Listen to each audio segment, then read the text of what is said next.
Here, Jawad, he reflects on the war. What has really changed? Were not things the same when my father was the provider? Didn't I eat and drink what that earned for us one way or another? I used to contribute a bit to the household expenses. The only difference now is that that is more generous to the Americans. This is very important, and this is after the occupation of Iraq in 2003. Death is more generous to Iraqis after the occupation.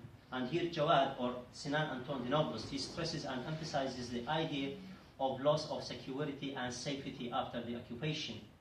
And there are many deaths coming as a result of so many things. The lack of safety, the lack of security, the spread of militias at that time, in addition mainly to the sectarian conflict that comes after the occupation from 2003 till 2006, and the conflict between the two sects, the Sunnis and the Shiites at that time in Iraq. And Sinan Anton stressed, because he's from Baghdad, he gives an overall general picture about this sectarian strife and conflict, and how death is very generous, because his father, I mean Jawad's father, he is corpse washing, and there are many corpses coming to what's called Mugaysal. Mugaysal is the place where he washes the dead bodies. Many, many dead bodies, and some of these bodies, they come without head, some of them without hands, some of them without feet, deformed as a result of this sectarian conflict. Whenever I asked him how things were at the Mugaysal, because the amount he gave me was increasing month by month, I asked about the men he washed. He said most had been killed by the Americans. And here, Anton criticizes in one way or another this loose security in Baghdad. And most of them are killed by Americans, because what is stated in the media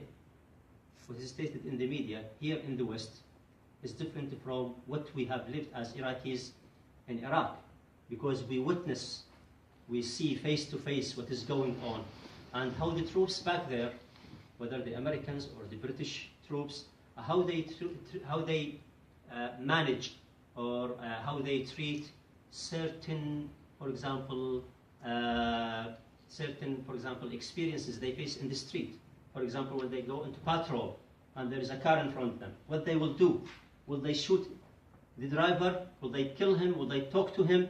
We have lived that as Iraqis, and Sinan Anton stresses here how the Americans cannot control the safety and security of people. This is why deaths increase in Iraq.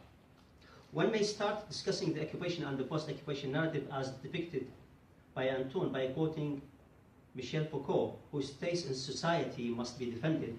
We have to rediscover the war. War is the cipher of peace. And this is exactly what happened in Iraq. After the occupation, there is no peace. There is total absence, we can say. There is total absence of security in Iraq. Specifically, I lived in the south, in Basra specifically, where the British troops were there. And we sensed how security was minimal at that time. Absence of peace is the period following the occupation which represents the most apparent feature of life in Iraq as depicted by Anton. And this is the quotation that shows the lack of security.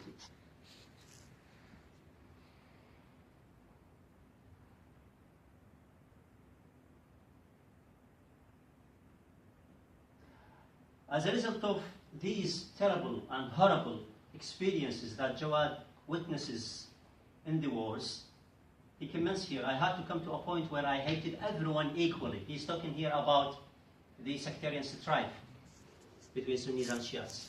Shias and Sunnis alike, all these words were suffocating me. This division between people. I have so many people here, they're asking me, are you a Muslim? I say yes. They ask me, are you a Shia or Sunni? I say, I'm a Muslim. I say, no, you have to tell me. I say, I'm a Muslim. Because this is a division.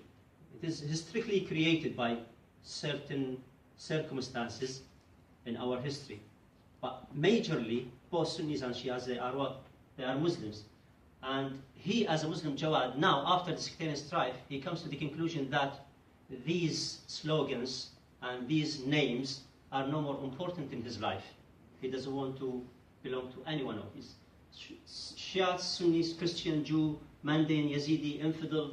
If only I could erase them all or plant mines in language itself and detonate them. But here I was, slipping into the very same language of bombing and the slaughter. And this is very important.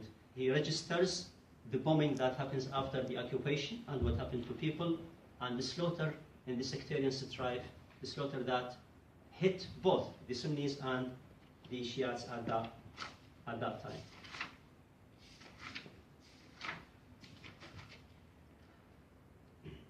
Anton here concentrates on Jawad's point of view, which may represent a detached and secular standpoint.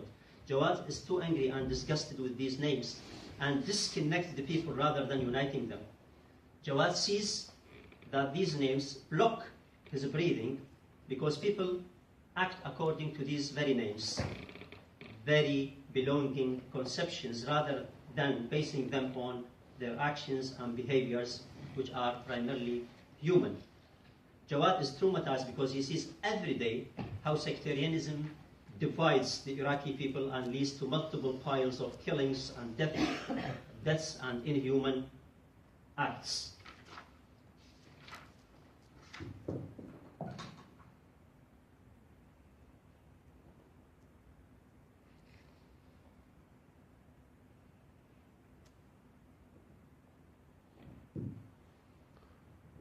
While some victims and henchmen of tyranny take refuge in dissociation, others flee, but not far enough to do any good. The best example of this is withdrawal, being depressed, giving in to feelings of helplessness and hopelessness. Despairing of a life free from violence and cruelty, they become morose, tearful, joyless, fatalistic, hopeless about the future. This is a quote, and this reminds us, or it gives us a picture about what's happening to Iraqis and specifically Jawad during these different wars. He is helpless, he can do nothing to change his status quo, he can nothing to change to achieve his future aspirations, he cannot do nothing about them, and he becomes hopeless. At the end of the novel, he becomes a corpse washer, and he took the profession of his father. And this is, I think, this is an idea that Anton wants to stress, that deaths and the slaughters will go on in Iraq. And this is an indication of pessimism. And I think Anton here, he is very pessimistic about the future of Iraq. To conclude, one may assert that Anton dissects the problems and ills that Iraqi society suffered from during the dictatorship period represented by the 8 Years' War between Iraq and Iran, ended in 1988, in which Jawad's family lost their elder son, Amir,